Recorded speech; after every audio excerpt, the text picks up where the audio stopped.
بسم اللہ الرحمن الرحیم۔ معزز و محترم سامعین و ناظرین، دعوت دین اور اس کی ضرورت و اہمیت کیا ہے، اس حوالے سے آج کی نشست میں ہم گفتگو کریں گے۔ دعوت کیا چیز ہے؟ دعوت کسی کو بلانا یا پکارنا کے معنی میں استعمال ہوتا ہے۔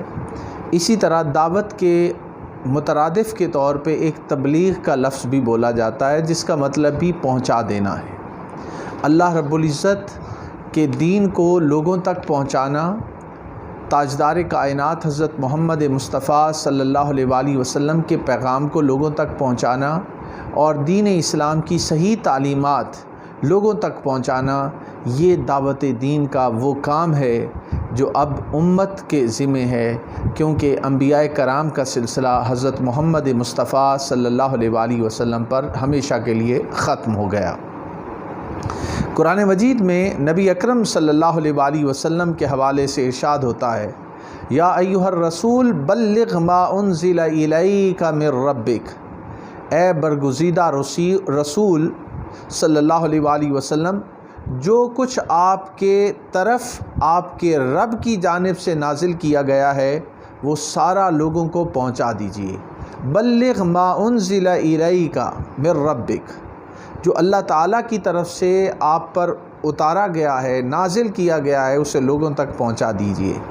حضور علیہ الصلاۃ والسلام کے ظاہری وصال کے بعد اب یہ ذمہ داری امت کی ہے، علماء کرام کی ہے، عرفاء کی ہے، ہم سب کی ہے کہ ہم دین اسلام کے پیغام کو آگے پہنچائیں۔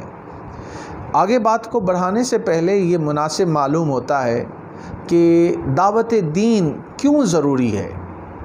اس کی طرف گفتگو کرنے کے لیے ہمیں قرآن مجید کا ایک فرمان پیش نظر رکھنا چاہیے، جسے سورہ النساء کی آیت نمبر 165 میں بیان کیا گیا۔ اللہ رب العزت نے فرمایا، رسلا مبشرین و منذرین لئلا یکون للناس علی اللہ حجۃ بعد الرسل وکان اللہ عزیزا حکیما۔ رسول جو خوشخبری لانے والے اور ڈر سنانے والے تھے، اس لیے بھیجے گئے تاکہ ان پیغمبروں کے آ جانے کے بعد لوگوں کے لیے اللہ پر کوئی عذر باقی نہ رہے، اور اللہ بڑا غالب اور حکمت والا ہے۔ تو گویا انبیاء کرام کو، رسول اعظام کو اس لیے بھیجا گیا تاکہ انسان کل کو یہ نہ کہہ سکیں کہ باری تعالیٰ ہماری تو ہدایت کے لیے کوئی آیا نہیں۔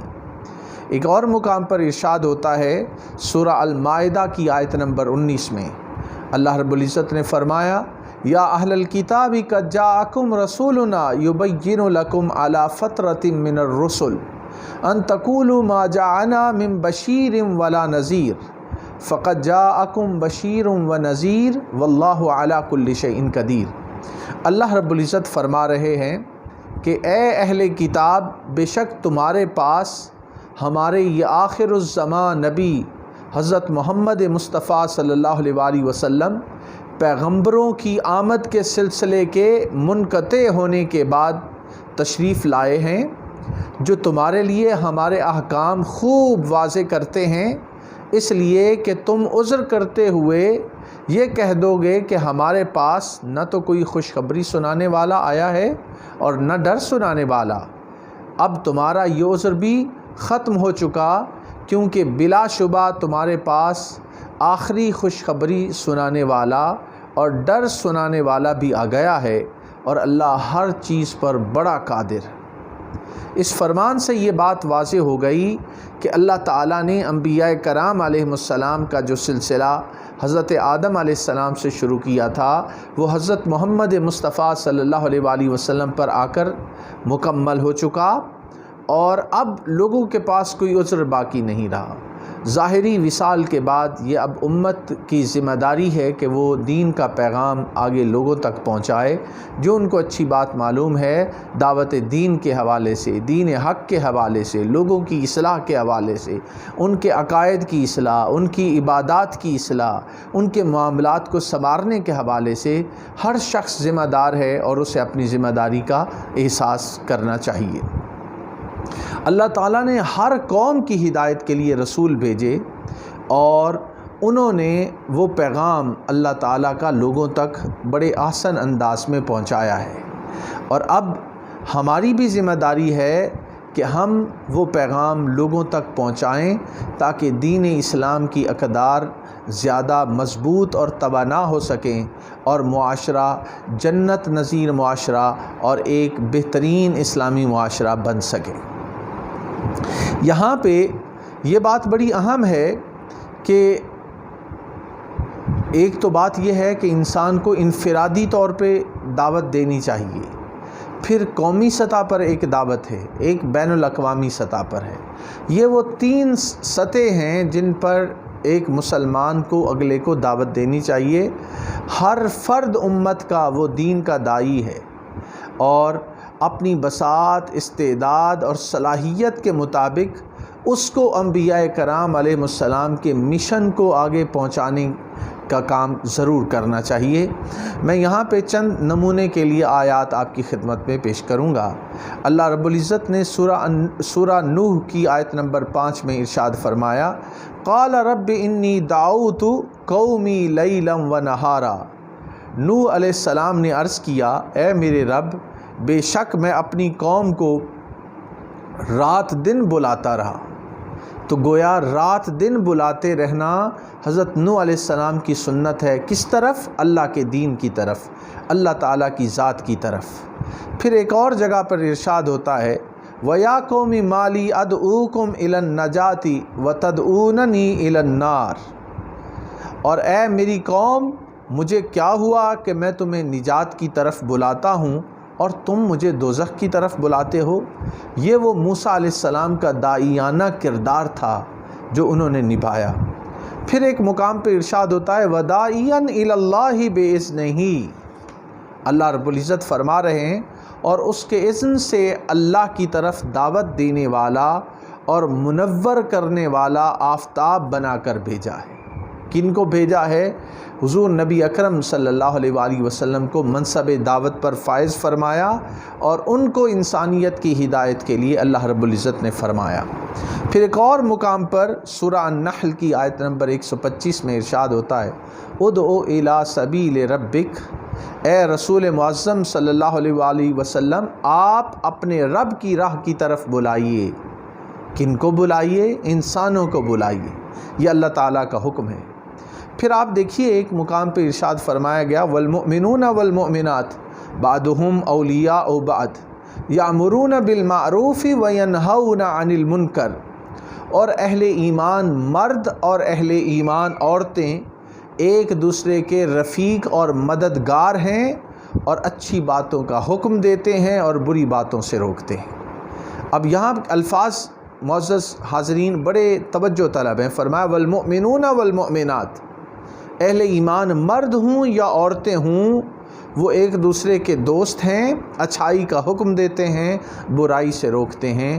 تو جو صاحب ایمان مرد ہوگا یا عورت ہوگی، وہ اچھائی کے پھیلانے میں اپنا کردار ادا کرتا ہے اور برائی سے منع کرنے میں اپنا کردار ادا کرتا ہے۔ ہمیں اپنے کردار کا، اپنی شخصیت کا جائزہ لینا ہوگا کہ کیا ہم دعوت دین اور نیکی کا پیغام آگے پہنچا رہے ہیں یا برائی کے پھیلاؤ میں ہمارا کوئی کردار ہے۔ یہ ذرا سوچنے والی بات ہے۔ ہر داعی، ہر مسلمان کی ذمہ داری ہے کہ جتنا کچھ اسے معلوم ہے وہ اسے دوسروں تک پہنچائے۔ یہ بڑی اہم بات ہے اور اس کو ہمیشہ ذہن نشین کرنا چاہیے۔ اللہ رب العزت نے سورہ التحریم کی آیت نمبر 6 میں ارشاد فرمایا، قُوا أَنفُسَكُمْ وَأَهْلِيكُمْ نَارًا وَقُودُهَا النَّاسُ وَالْحِجَارَةُ أُعِدَّتْ وَالْحِجَارَةُ عَلَيْهَا مَلَائِكَةٌ غِلَاظٌ شِدَادٌ لَا يَعْصُونَ اللَّهَ مَا أَمَرَهُمْ وَيَفْعَلُونَ مَا يُؤْمَرُونَ۔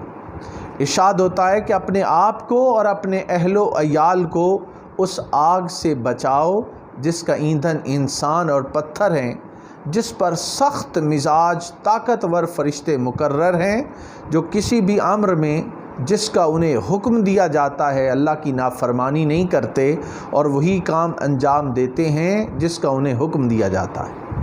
تو فرشتے مأمور ہیں اس کام کے کرنے پر جس پر اللہ تعالیٰ نے انہیں مأمور کیا ہے، وہ وہی کام سر انجام دیتے ہیں۔ پھر ایک اور بڑی اہم بات جو ہے کہ امت کی اجتماعی ذمہ داری بھی ہے کہ وہ اجتماعی دعوت کا کردار ادا کریں اور بھرپور نظام کے طور پہ دعوت کا کام آگے پہنچنا چاہیے۔ ایک ہے حضور علیہ الصلاۃ والسلام کی دعوت امت دعوت جسے کہتے ہیں، اور ایک ہے امت اجابت۔ امت دعوت وہ ہے جو ابھی تک دائرہ اسلام میں داخل نہیں ہوئے، ان تک دین کا پیغام پہنچانا بھی ہماری ذمہ داری ہے۔ اور دوسری ہے امت اجابت، جنہوں نے اسلام قبول کر لیا ہے، ان کے کردار کی اصلاح، ان کی ذاتی زندگی کی اصلاح اور ان کو اچھا پکا سچا مسلمان بنانے میں بھی ہمیں بڑا اہم کردار ادا کرنا ہے۔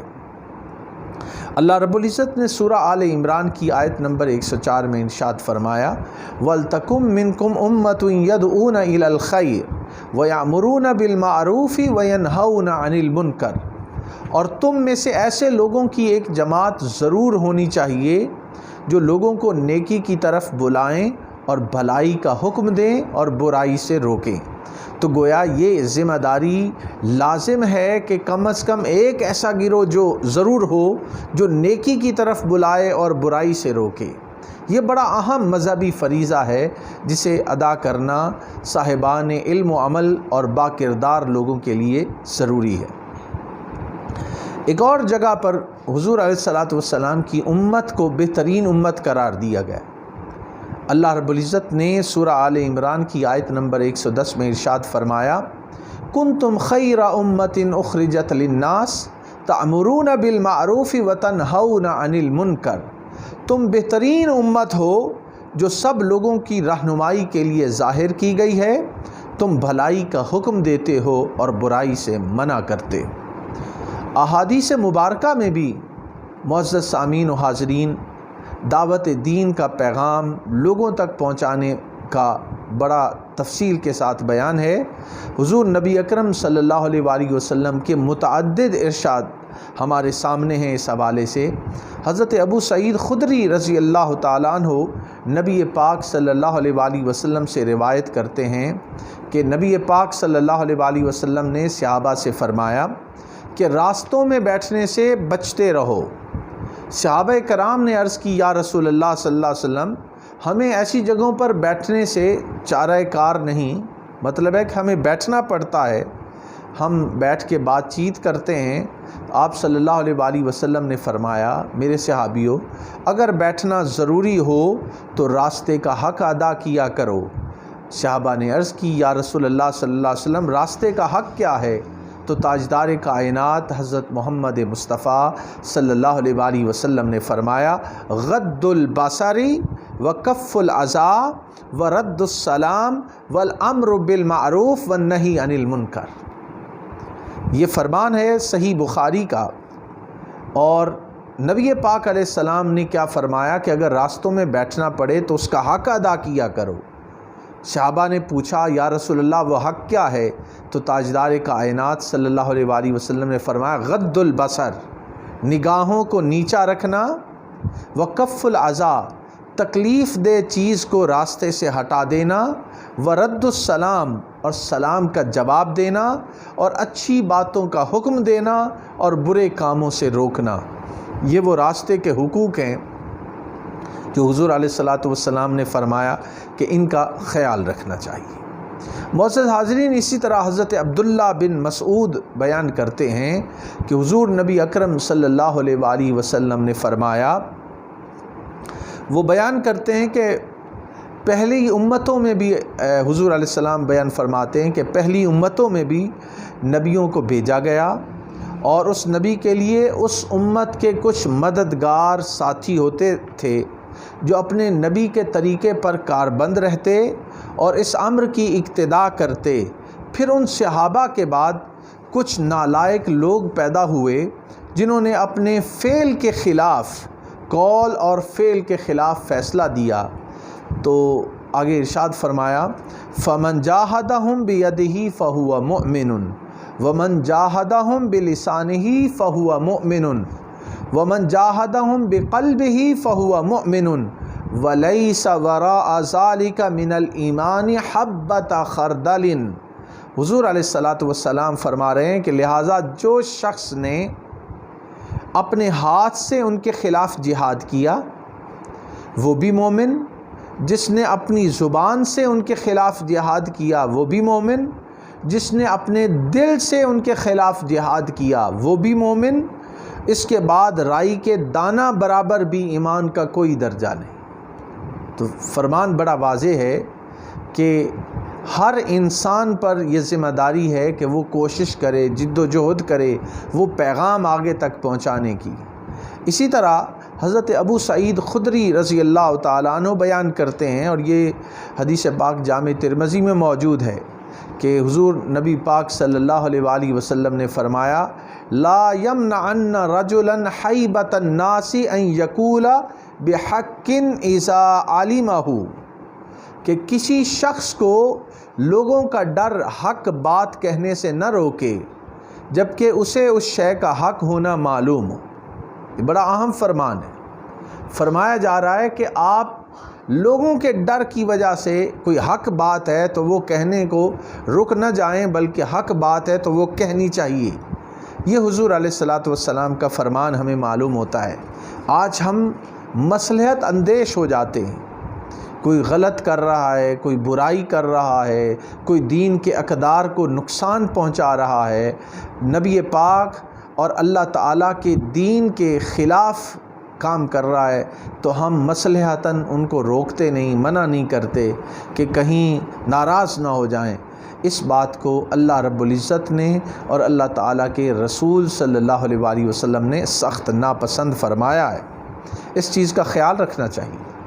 حضرت حذیفہ رضی اللہ تعالیٰ عنہ بیان کرتے ہیں کہ حضور نبی پاک صلی اللہ علیہ وآلہ وسلم نے فرمایا کہ اسلام کے 8 حصے ہیں، اسلام کے 8 حصے ہیں، الصلاۃ سہم والزکوٰۃ سہم والجہاد سہم، ایک حصہ نماز ہے، ایک حصہ زکوٰۃ ہے، ایک حصہ جہاد ہے، اور والحج سہم، اور ایک حصہ حج ہے، وصوم رمضان سہم، ماہ رمضان میں روزہ رکھنا یہ بھی ایک حصہ ہے، والامر بالمعروف سہم، نیکی کا حکم دینا یہ بھی ایک حصہ ہے، والنہی عن المنکر سہم، برائیوں سے روکنا یہ بھی ایک حصہ ہے، وقد خاب من لا سہم لہ، حضور علیہ الصلاۃ والسلام فرما رہے ہیں کہ وہ شخص ناکام ہو گیا جس کے لیے ان حصوں میں سے کوئی حصہ بھی نہیں، یعنی جو نماز، زکوٰۃ، جہاد،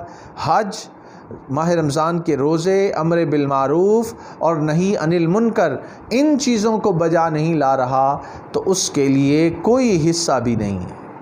تو اس لیے ان چیزوں کا حکم دینا اور برائیوں سے منع کرنا یہ ہمارے اوپر ذمہ داری عائد ہوتی ہے۔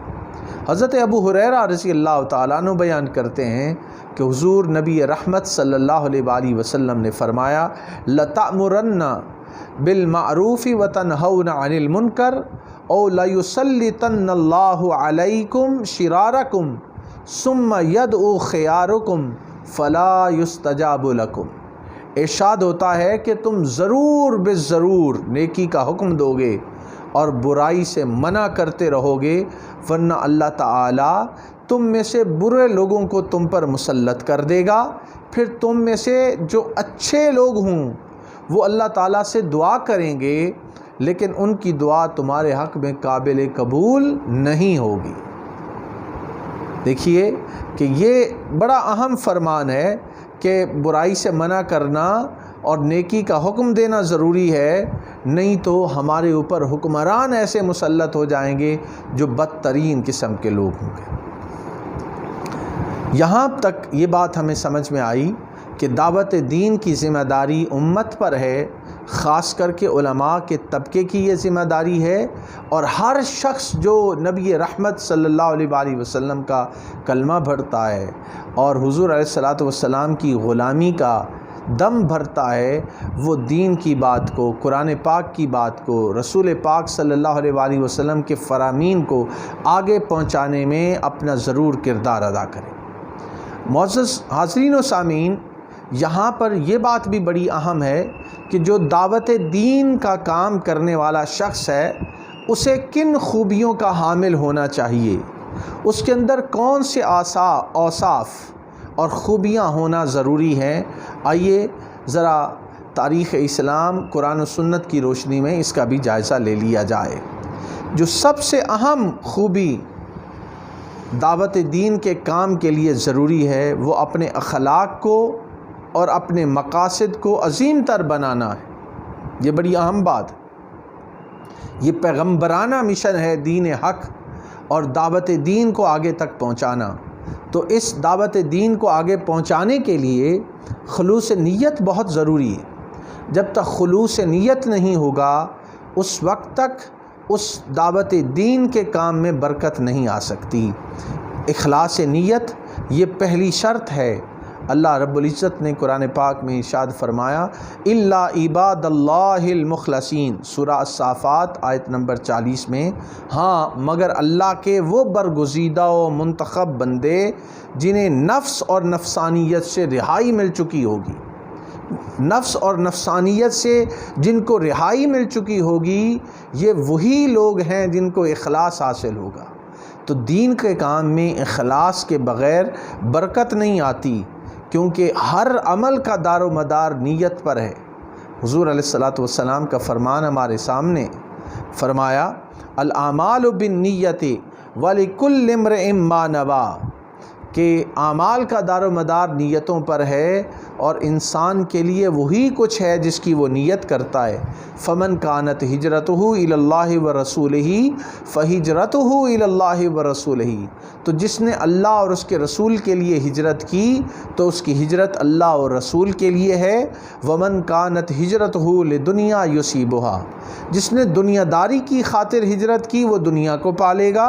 او امرأۃ یتزوجھا فہجرتہ الی ما ہاجر الیہ، یا جس نے ہجرت کسی عورت کو پانے کی خاطر کی تو اسے وہی عورت ہی ملے گی۔ گویا اخلاص کا ہونا دعوت دین کے کام میں انتہائی ضروری ہے۔ جب تک ہمارے اندر اخلاص کی دولت نہیں ہوگی، خلوص نیت نہیں ہوگی، اس وقت تک وہ دعوت کا کام آگے بڑھ نہیں سکتا، اس کے اندر برکات نہیں آ سکتی اور عند اللہ ہم ماجور نہیں ہو سکتے جب تک خلوص نیت اس کے اندر شامل نہ ہو جائے۔ داعی اور دعوت دینے والا شخص اس کے کردار میں پختگی ہونی چاہیے، وہ با کردار انسان ہونا چاہیے، کیونکہ با کردار انسان ہوئے بغیر اس کی دعوت مؤثر ثابت نہیں ہو سکتی، لوگ اس کا اثر قبول نہیں کریں گے۔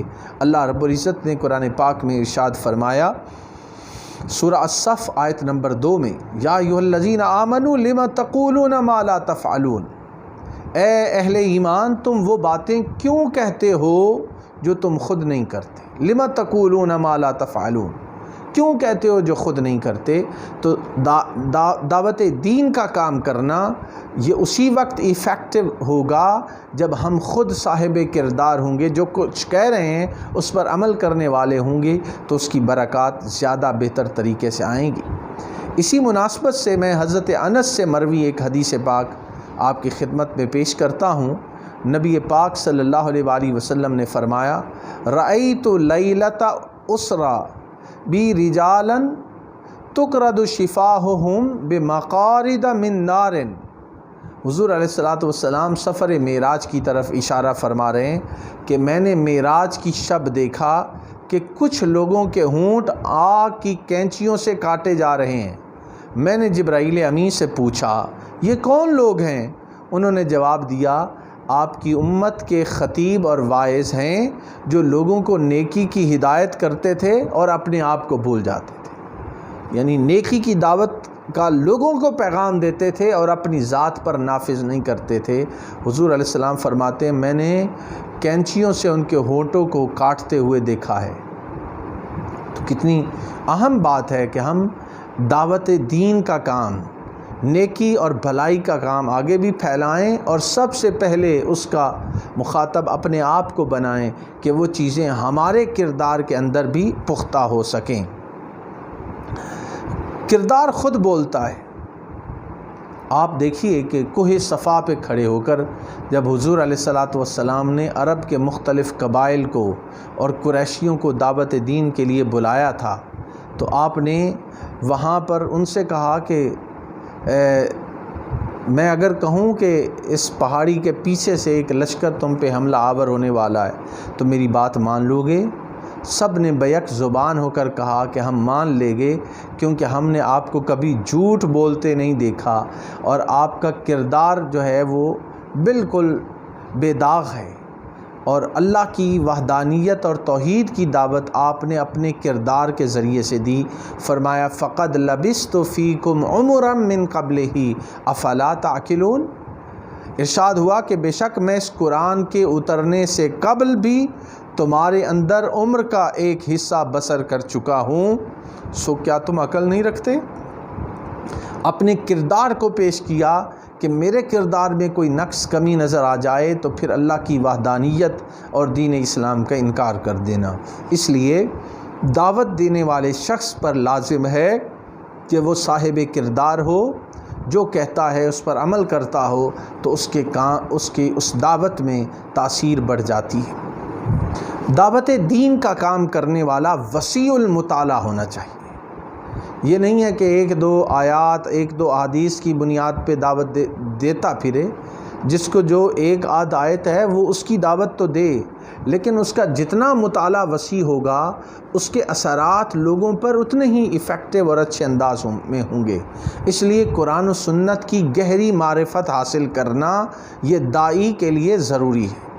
پھر دعوت دین کا کام کرنے والا شخص اسے صاحب صبر و استقامت ہونا چاہیے۔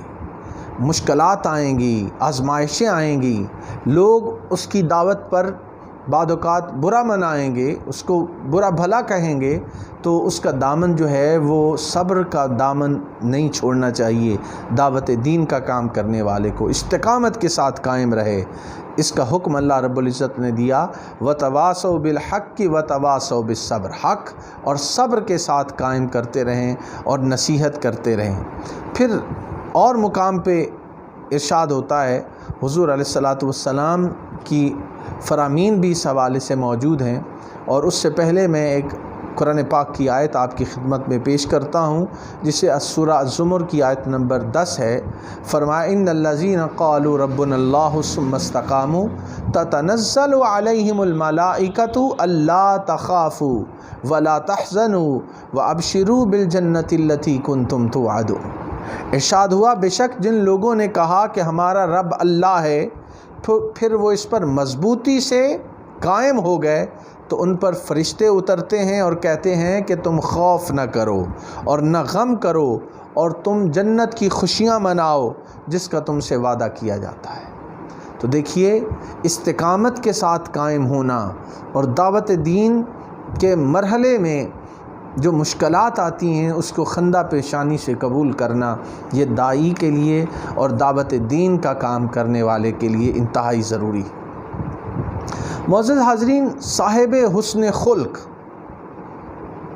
اخلاق کا اچھا ہونا دعوت دینے والے کے لیے بڑا ضروری ہے۔ اس کا اگر اخلاق اچھا نہیں ہے، اس کا گفتار اچھی نہیں ہے، تو پھر اس کی دعوت اتنی ایفیکٹو ثابت نہیں ہو سکتی۔ حسن خلق اور خوش خلقی یہ اس کی بنیادی شرط ہے، اور اسی خوش خلقی اور حسن خلق کی بنیاد پر انسان اپنے دشمنوں کو بھی اپنا دوست بنا سکتا ہے۔ چہرے پہ مسکراہٹ کا ہونا، شگفتگی کا ہونا دوسروں کے دل میں انسان کو جگہ دیتا ہے۔ اس لیے حسن اخلاق کو اپنانا یہ ایک دعوت دین کے کام کرنے والے شخص کے لیے انتہائی ضروری ہے، کہ جب آپ خوش اخلاق ہوں گے، خوش گفتار ہوں گے، خندہ پیشانی سے مسکراہٹ کے ساتھ دوسرے کا استقبال کریں گے، تو جس سے بھی آپ کی ملاقات ہوگی وہ آپ سے ملاقات کا دوبارہ خواہش مند ہوگا۔ یہ بات بڑی اہم ہے۔ اللہ رب العزت نے قرآن پاک کی سورہ البقرہ آیت نمبر 83 میں فرمایا، وَقُولُوا لِلنَّاسِ حُسْنًا، اور عام لوگوں سے بھی نرمی اور خوش خلقی کے ساتھ نیکی کی بات کہنا یہ بڑا ضروری ہے۔ خوش گفتاری اور اپنی گفتگو میں نرمی کا ہونا یہ انسان کو دوسروں کے دلوں میں اتار دیتا ہے، اس کا ہمیں خاص کر خیال رکھنا چاہیے۔ حضور علیہ الصلاۃ والسلام انسانیت میں بہترین داعی دین تھے، آپ کمال کے داعی تھے اور بے شمار خوبیوں کے حامل تھے۔ قرآن پاک میں ارشاد ہوا، بے شک آپ عظیم الشان اخلاق پر فائز، وَإِنَّكَ لَعَلَىٰ خُلُقٍ عَظِيمٍ۔ حضرت عائشہ صدیقہ رضی اللہ تعالیٰ عنہ سے پوچھا گیا تو آپ نے فرمایا کان خلقہ القرآن، کہ آپ کا اخلاق تو سراپا قرآن تھا، یعنی جو قرآن پاک کی تعلیمات ہیں اس پر عمل کر کے پریکٹیکلی حضور علیہ الصلاۃ والسلام نے دکھایا۔ یہ اسی کی برکت تھی کہ دین اسلام تیزی کے ساتھ حضور علیہ الصلاۃ والسلام کے دور میں پھیلا۔ حضرت عبداللہ بن حارث بیان کرتے ہیں کہ حضور نبی اکرم صلی اللہ علیہ وآلہ وسلم ہمیشہ مسکرانے والے تھے۔ ارشاد ہوتا ہے ما رأیت احدا اکثر تبسما من رسول اللہ صلی اللہ علیہ وآلہ وسلم۔ جامع ترمذی میں ہے کہ میں نے رسول اللہ صلی اللہ علیہ وآلہ وسلم سے زیادہ مسکرانے والا اور کوئی نہیں دیکھا۔ تو چہرے پہ مسکراہٹ کا ہونا یہ بڑی کمال کی چیز ہے، اور دعوت دین کے کام کرنے والے شخص کے لیے تو انتہائی ضروری ہے۔ خود نبی رحمت صلی اللہ علیہ وآلہ وسلم نے فرمایا ان خیارکم احاسنکم اخلاقا، تم میں بہتر وہ ہیں جن کے اخلاق اچھے۔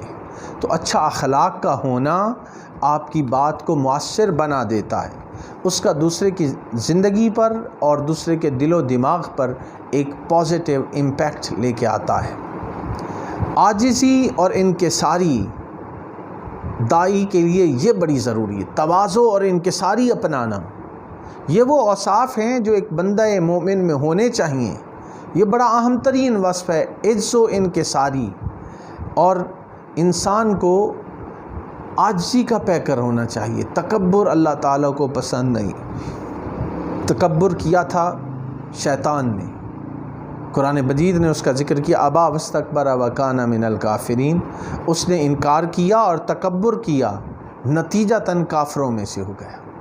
آدم علیہ السلام کو سجدہ تعظیمی بجا نہیں لایا تو اللہ تعالیٰ نے اسے راندہ درگاہ کر دیا۔ پھر آپ دیکھیے قرآن مجید میں حضور علیہ الصلاۃ والسلام کی خوبی بیان کی گئی۔ فرمایا وَاخْفِضْ جَنَاحَكَ لِمَنِ اتَّبَعَكَ مِنَ الْمُؤْمِنِينَ۔ حضور علیہ الصلاۃ والسلام سے فرمایا جا رہا ہے کہ آپ اپنا بازوئے رحمت و شفقت ان مومنوں کے لیے بچھا دیجئے جنہوں نے آپ کی پیروی اختیار کی ہے۔ وَاخْفِضْ جَنَاحَكَ لِمَنِ اتَّبَعَكَ مِنَ الْمُؤْمِنِينَ، اے پیارے محمد مصطفیٰ صلی اللہ علیہ وآلہ وسلم، آپ اپنے بازو، رحمت کے بازو دراز کر دیجئے جو آپ کی پیروی کرنے والے ہیں۔ اور اہل ایمان کی اوصاف کو بھی بیان کیا گیا ہے سورہ الفرقان کی آیت نمبر 63 میں، تواضع انکساری کو بیان کیا گیا ہے۔ وَعِبَادُ الرَّحْمَنِ الَّذِينَ يَمْشُونَ عَلَى الْأَرْضِ هَوْنًا وَإِذَا خَاطَبَهُمُ الْجَاهِلُونَ قَالُوا سَلَامًا، کہ رحمان کے مقبول بندے تو وہ ہیں جو زمین پر آہستگی سے چلتے ہیں۔ تواضع انکساری انسان کو عظیم بنا دیتی ہے۔ عفو درگزر، معاف کر دینا، جانے دینا، یہ بھی ایک اہم وصف ہے جو ایک بندہ مومن کے اندر اور دعوت دین کے کام کرنے والے شخص میں ہونا چاہیے۔ قرآن مجید میں ارشاد ہے خذ العفو وأمر بالمعروف وأعرض عن الجاہلین، اے حبیب مکرم صلی اللہ علیہ وآلہ وسلم، آپ درگزر فرمانا اختیار کریں اور بھلائی کا حکم دیتے رہیں اور جاہلوں سے کنارہ کشی اختیار کر لیں۔ تو گویا درگزر کرنا، معاف کر دینا، چھوٹی چھوٹی بحثوں میں الجھے بغیر انسان دوسروں کو معاف کرتا رہے تو یہ بڑا اہم عنصر ثابت ہوتا ہے دعوت دین کے پھیلانے میں۔ دعوت دین کا کام کرنے والے شخص کو صاحب صدق و صفا ہونا چاہیے، اسے اپنے قول و فعل میں تضاد نہیں رکھنا چاہیے، وہ اپنی بات کا پکا سچا ہونا چاہیے۔ قرآن مجید میں ارشاد ہوتا ہے یا ایھا الذین آمنوا اتقوا اللہ وکونوا مع الصادقین، اے اہل ایمان اللہ سے ڈرتے رہو اور اہل صدق کی معیت میں شامل ہو جاؤ۔ یا ایھا الذین آمنوا اتقوا اللہ، اللہ سے ڈرتے رہو اور سچے لوگوں کے ساتھ شامل ہو جاؤ۔ یہ وہ وصف ہے جو ایک بندہ مومن اور داعی کے کردار میں ہونا چاہیے۔ اللہ رب العزت نے قرآن مجید میں اہل ایمان کی خوبیاں گنوائی، فرمایا الصابرین والصادقین والقانتین والمنفقین والمستغفرین بالاسحار، یہ لوگ صبر کرنے والے ہیں، قول و عمل میں سچائی والے ہیں اور ادب و اطاعت میں جھکنے والے ہیں۔ یہ بڑی اہم بات ہے، سچ بولنا۔ سچ انسان کو عظیم بنا دیتا ہے، دوسروں کی نگاہ میں اس کی قدر بڑھ جاتی ہے۔ بدقسمتی سے اس حوالے سے ہمارا کردار اور مسلمانوں کا کردار آج اس پائے کا نہیں رہا، الا ماشاء اللہ اچھے لوگ موجود ہیں، لیکن میں بات کر رہا ہوں عوام الناس کی، کہ سچائی ہمارے معاشرے سے رخصت ہوتی چلی جا رہی ہے۔ حضور علیہ الصلاۃ والسلام کا فرمان کیا ہے؟ آپ نے تو سچ بولنے کی تلقین فرمائی، فرمایا ان الصدق یہدی الی البر، سچائی انسان کو بھلائی کی طرف لے کے جاتی ہے۔ وَإِنَّ الْبِرَّ يَهْدِي إِلَى الْجَنَّةِ، اور بھلائی جنت کی طرف لے جاتی ہے۔ وَإِنَّ الرَّجُلَ لَيُصْدَقُ حَتَّى يَكُونَ صِدِّيقًا، اور فرمایا کہ آدمی برابر سچ بولتا رہتا ہے یہاں تک کہ صدیق ہو جاتا ہے۔ اور آگے فرمایا وَإِنَّ الْكَذِبَ يَهْدِي إِلَى الْفُجُورِ، اور جھوٹ انسان کو برائی کی طرف لے کر جاتا ہے، اور برائیاں انسان کو دوزخ کی طرف لے کے جاتی ہیں۔ وَإِنَّ الْفُجُورَ يَهْدِي إِلَى النَّارِ وَإِنَّ الرَّجُلَ لَيُكْذِبُ حَتَّى يُكْتَبُ عِندَ اللَّهِ كَذَّابًا، جب انسان جھوٹ بولتا رہتا ہے تو اللہ تعالیٰ کے ہاں اسے کذاب لکھ دیا جاتا ہے۔ تو سچ کا دامن تھامنے سے انسان اللہ کی نظر میں بھی سچا لکھا گیا، اور جھوٹ بولتے رہنے سے اور اس پر اصرار کرتے رہنے سے انسان اللہ کے ہاں بھی کذاب لکھ دیا جاتا ہے۔ ہمیں ڈرنا چاہیے کہ کہیں ہم اللہ کے کاغذوں میں کذاب کی لسٹ میں نہ آ جائیں، پھر ہم اللہ کی تعریف بیان کریں، تسبیح بیان کریں، تحمید کریں، تحلیل کریں، اللہ کی جتنی شانیں بلند کریں، کہیں یہ جواب نہ آئے کہ یہ شخص تو کذاب ہے، جھوٹا ہے۔ اس لیے سچائی کا دامن تھامنا داعی کے لیے بھی ضروری ہے، ایک مسلمان کے لیے بھی ضروری ہے کہ وہ اس بات کا خیال رکھے کہ وہ جو کہتا ہے اس پر عمل کرنے والا ہو، سچ بولنے والا ہو۔ حاضرین محترم، توکل، اللہ کی ذات پر بھروسہ کرنا، یہ بھی ایک بڑا اہم وصف ہے جسے انسان کو اپنے سامنے رکھنا چاہیے۔ نیکی کا دعوت آگے پھیلانے کا آپ نے ایک بار عزم کر لیا ہے، پھر اللہ پر بھروسہ کیجیے۔ قرآن مجید کی سورہ آل عمران کی آیت نمبر 159 میں ارشاد ہے فَإِذَا عَزَمْتَ فَتَوَكَّلْ عَلَى اللَّهِ إِنَّ اللَّهَ يُحِبُّ الْمُتَوَكِّلِينَ، پھر جب آپ پختہ ارادہ کر لیں تو اللہ پر بھروسہ کیا کریں، بے شک اللہ توکل کرنے والوں کو پسند کرتا ہے۔ یہ بات یہاں سے سمجھ میں آتی ہے۔ فرمایا وَمَن يَتَوَكَّلْ عَلَى اللَّهِ فَهُوَ حَسْبُهُ، جو شخص اللہ پر بھروسہ کرتا ہے وہ اللہ اس کے لیے کافی ہے۔ پھر ارشاد ہوا وَمَن يَتَوَكَّلْ عَلَى اللَّهِ فَإِنَّ اللَّهَ عَزِيزٌ حَكِيمٌ، جو کوئی اللہ پر بھروسہ کرتا ہے تو اللہ بڑا غالب ہے اور بڑی حکمت والا ہے، یعنی اس کے جملہ امور کا کفیل ہو جاتا ہے اللہ رب العزت جو اللہ پر بھروسہ کرتا ہے۔ تو دیکھیے پوری دل جمعی کے ساتھ بے نفسی سے انسان کو دعوت دین کا کام کرنا چاہیے اور نتیجہ کو اللہ کی ذات پہ چھوڑنا چاہیے۔ توکل اللہ کی ذات پہ کرے، اللہ تعالیٰ اس میں تاثیر ڈالنا چاہے، برکت ڈالنا چاہے تو وہ اس میں انشاءاللہ تاثیر ڈال دے گا۔ مسلسل جد و جہد کرتے رہنا داعی کے لیے بڑا ضروری ہے۔ انبیاء کرام سال ہا سال دعوت دین کا کام کرتے رہے، کئی سو سال تک دعوت دین کا کام کرتے رہے، پھر مٹھی بھر چند لوگ مسلمان ہوئے۔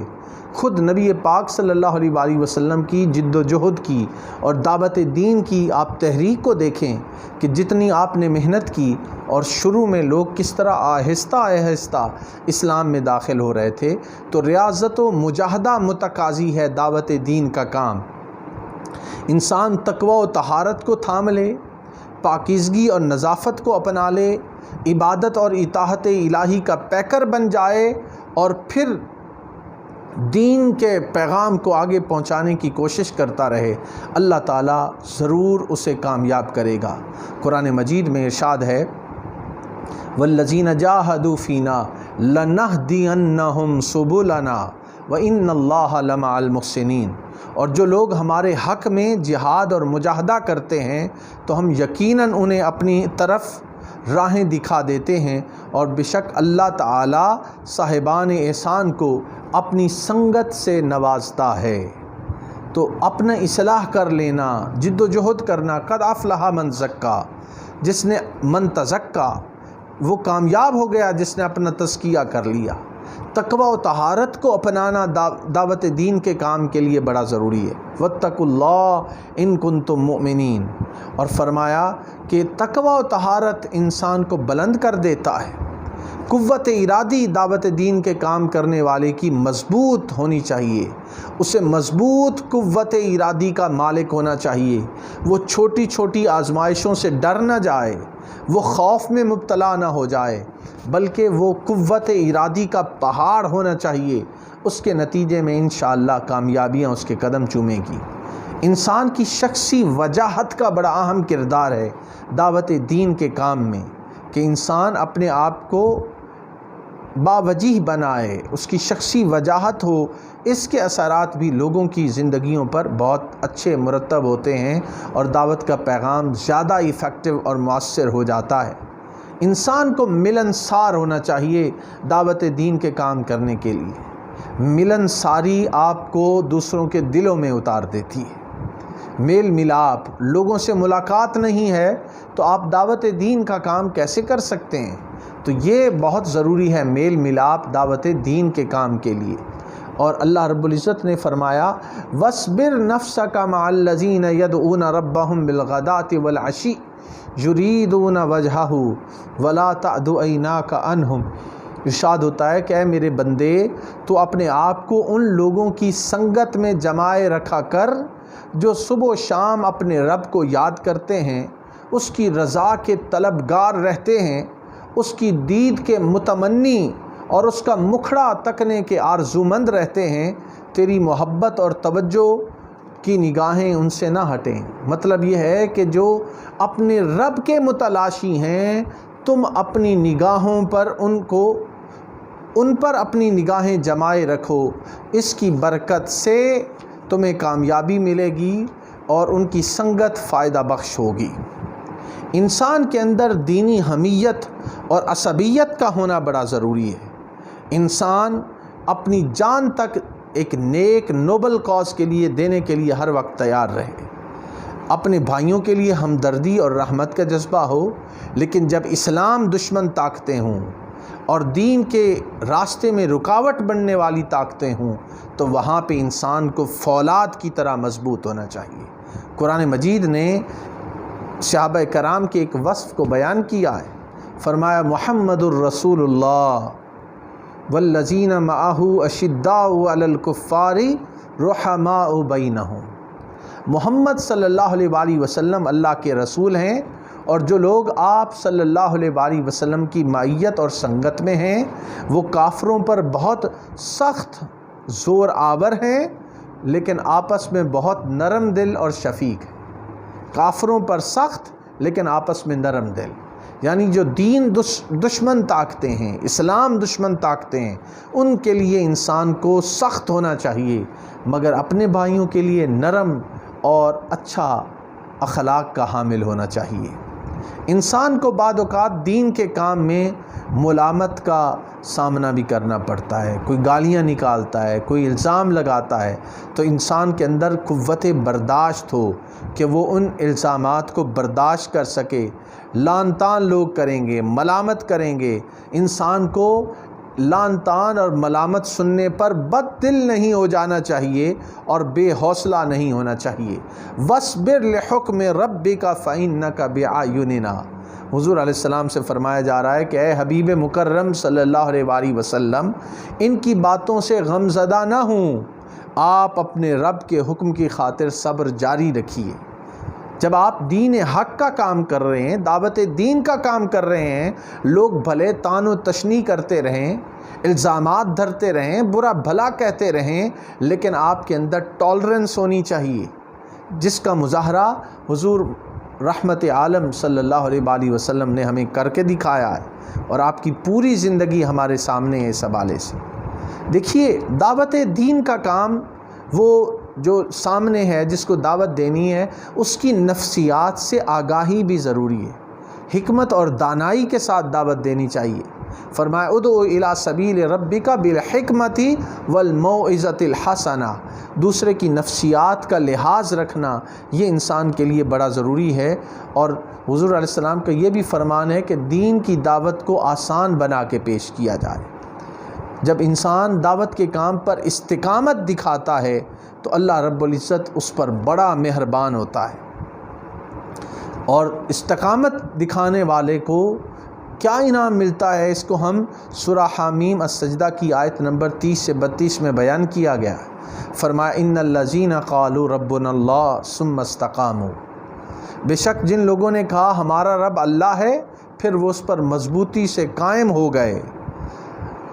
تتنزل علیہم الملائکۃ الا تخافوا ولا تحزنوا، اور کہتے ہیں کہ تم خوف نہ کرو اور نہ غم کرو، تم جنت کی خوشیاں مناؤ۔ وابشروا بالجنۃ التی کنتم توعدون نحن اولیاؤکم فی الحیات الدنیا وفی الآخرہ۔ اب فرمایا جا رہا ہے ہم دنیا کی زندگی میں بھی تمہارے دوست اور مددگار ہیں اور آخرت میں بھی۔ وَلَكُمْ فِيهَا مَا تَشْتَهِي أَنفُسُكُمْ وَلَكُمْ فِيهَا مَا تَدَّعُونَ نُزُلًا مِّن غَفُورٍ رَّحِيمٍ، اور تمہارے لیے وہاں ہر وہ نعمت ہے جسے تمہارا جی چاہے، اور تمہارے لیے وہاں وہ چیزیں بھی ہیں جو تم طلب کرو۔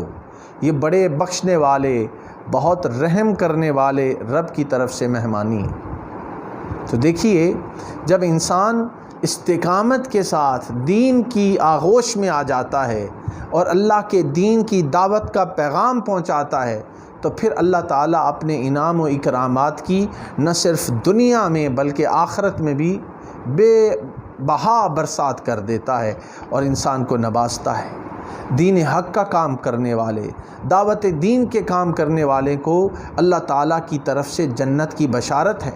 فرمایا لہم البشریٰ فی الحیات الدنیا وفی الآخرہ، ان کے لیے بشارت ہے دنیا میں بھی آخرت میں بھی۔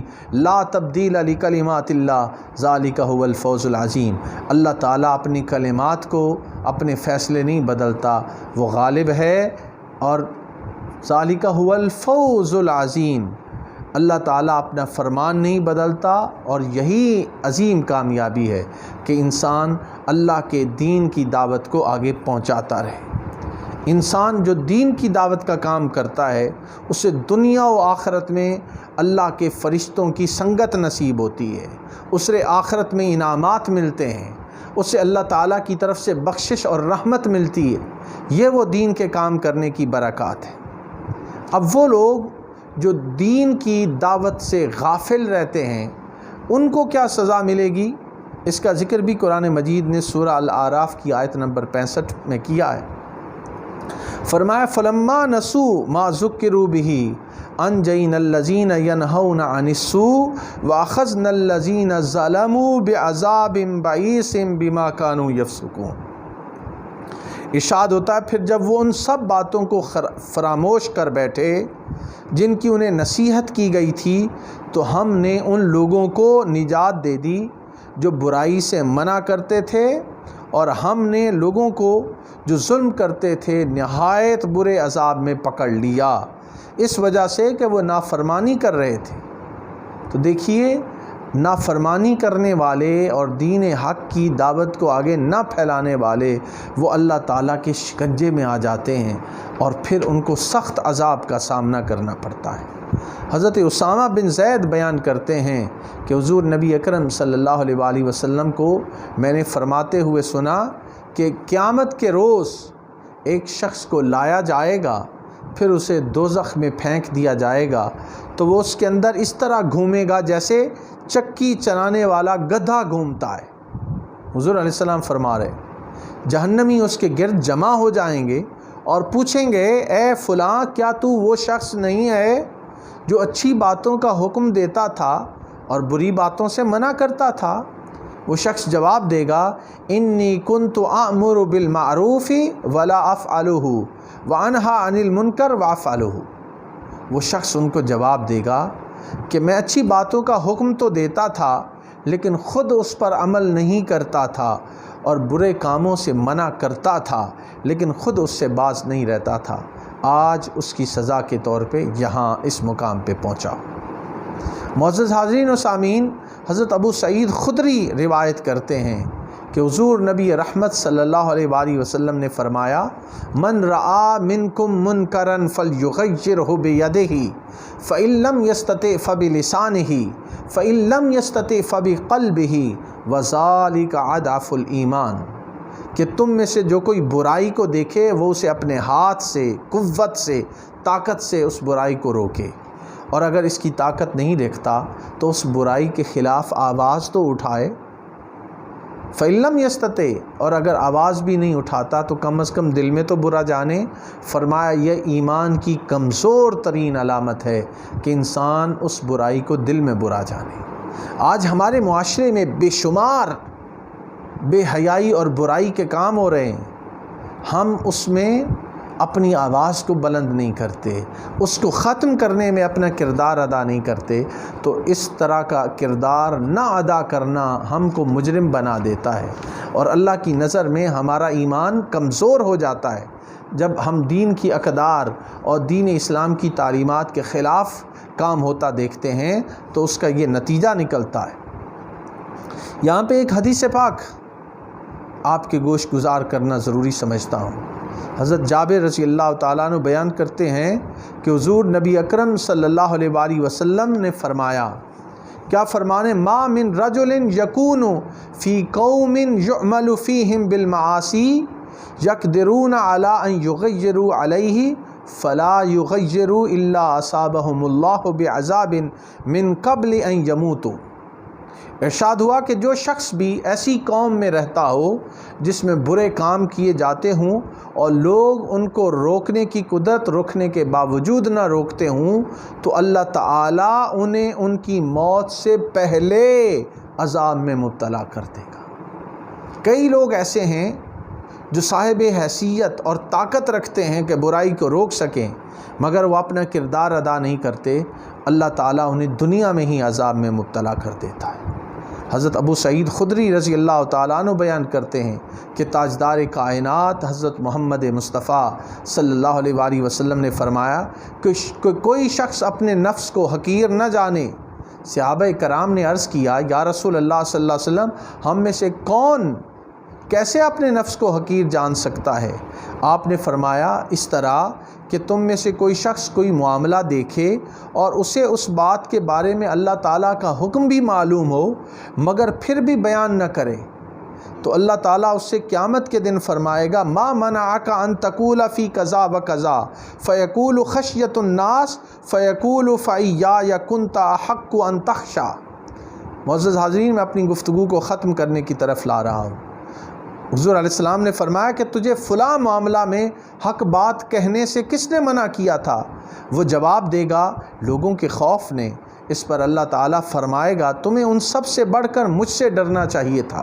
لوگوں کے خوف اور خشیت کی وجہ سے تم لوگوں کو روکتے نہیں تھے، لوگوں کے ڈر کی وجہ سے اللہ سے ڈرنا چاہیے، اور اللہ کے دین کا پیغام لوگوں تک پہنچانا یہ انسان کے لیے ضروری ہے۔ حضرت جابر رضی اللہ تعالیٰ عنہ بیان کرتے ہیں کہ تاجدار کائنات صلی اللہ علیہ وآلہ وسلم نے فرمایا کہ اللہ تعالیٰ نے جبرائیل علیہ السلام کی طرف وحی فرمائی کہ فلاں فلاں شہر کو اس کے باشندگان سمیت پلٹ دو، یعنی تباہ و برباد کر دو۔ آپ صلی اللہ علیہ وآلہ وسلم نے فرمایا، جبرائیل امین نے عرض کی، اے میرے رب، ان میں تیرا وہ بندہ بھی ہے جس نے آنکھ جھپکنے کے برابر بھی تیری نافرمانی نہیں کی۔ آپ صلی اللہ علیہ وآلہ وسلم نے فرمایا، رب تعالیٰ نے جواب دیا، اقلبها علیہم فإن وجہہ لم یتمعر فی ساعۃ قط۔ فرمایا اس شہر کو، اللہ رب العزت فرماتے ہیں کہ اس شہر کو ان پر پلٹ دے، کیونکہ اس شخص کا چہرہ کبھی ایک گھڑی بھی میری خاطر برائی کو دیکھ کر متغیر نہیں ہوا، اس نے غیرت نہیں کھائی، لوگوں کو اس برائی سے روکا نہیں ہے۔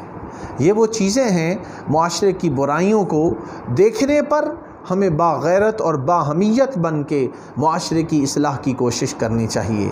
اس کے لیے ہمیں مصائب و مشکلات کا سامنا تو کرنا پڑ سکتا ہے، ہماری اوپر مشکل وقت آ سکتا ہے، مگر ایسا کام کرنے پر ہم اللہ تعالیٰ اور اس کے رسول صلی اللہ علیہ وآلہ وسلم کی رضا حاصل کر سکتے ہیں۔ اللہ رب العزت ہمیں دین کو سمجھنے کی توفیق عطا فرمائے۔ والسلام علیکم ورحمۃ اللہ وبرکاتہ۔